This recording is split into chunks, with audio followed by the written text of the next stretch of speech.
Dans cette vidéo de pratique, on va voir aussi une technique d'alignement, utiliser l'UV Flatten. Alors avant, je vais créer des erreurs de placement de texture avec l'Unwrap. Donc l'objet témoin de cette vidéo, ça va être un tube. Donc j'appuie ici dans la vue perspective, c'est Create Geometry Tube. Enter pour le positionner. Double-clic au niveau SOAP pour être au niveau géométrie. Dans la création du tube, je coche Endcap.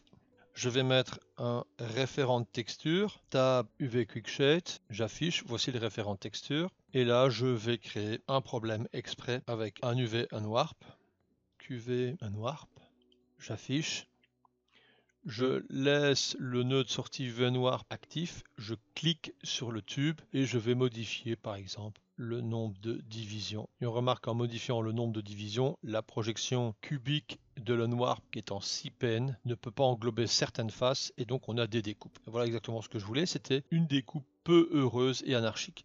Alors il est vrai qu'on pourrait s'amuser, comme on a vu, à choisir des éléments, à les souder, les aligner comme dans la vidéo précédente, mais il y a peut-être d'autres techniques et c'est l'objectif de cette formation, c'est de vous montrer les différents chemins et encore une fois à vous d'utiliser celui qui correspond le mieux à votre mode de production et au cas que vous allez rencontrer dans votre production.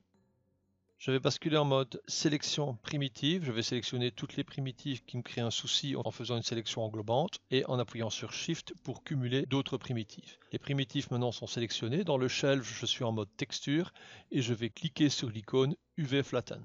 Une fois que vous avez cliqué sur l'icône UV Flatten, vous appuyez sur Enter pour valider votre choix. L'UV Flatten est un aplatissement. Le mode d'aplatissement ici est en spectral. Et l'outil CutSim est sélectionné par défaut. L'outil CutSim va utiliser des segments. Bilan, si je clique sur ce segment, je vais avoir une ouverture automatique de l'aplatissement. Voici. Je n'ai plus qu'à cliquer sur Repack pour obtenir un alignement. Pour replacer les éléments, il y a plusieurs techniques. Il faut savoir que l'on peut réajuster le Repack et appuyer sur T. En effet, l'UV Flatten accepte les translations.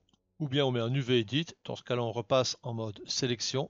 On choisit les primitives, on prend par exemple cette primitive, on utilise n'importe quel raccourci clavier correspondant aux transformations. T translate, R rotate, E échelle. Je vais faire T de translate et j'ajuste comme ça mes placements.